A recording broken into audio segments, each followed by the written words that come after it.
ఎగ్గుతో ఎన్ని వెరైటీస్ చేసినా భలే టేస్టీగా ఉంటుంది కదండి. నాకైతే ఎగ్గుతో చేసిన ప్రతి ఒక్కటి చాలా నచ్చుతుందనమాట.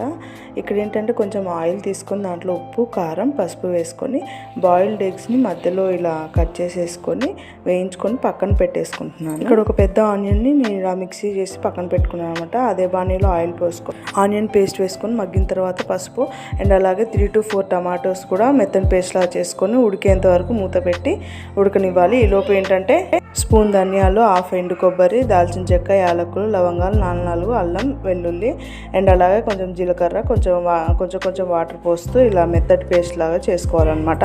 ఆ పేస్ట్ని మనము ఉడుకుతున్న టమాటో ప్యూరీ దాంట్లో వేసేసుకొని మగ్గనిచ్చిన తర్వాత ఒక పెద్ద స్పూన్ పెరుగు, ఉప్పు, కారం, ధనియా పౌడర్ వేసుకొని ఇలా వాటర్ వేసేసుకొని మొత్తం మిక్స్ చేసుకొని ఎగ్స్ కూడా వేసుకొని మంచిగా దగ్గరికి మగ్గేంత వరకు ఉంచుకొని కొంచెం గరం మసాలా యాడ్ చేసుకొని సర్వ్ చేసుకోవడమే.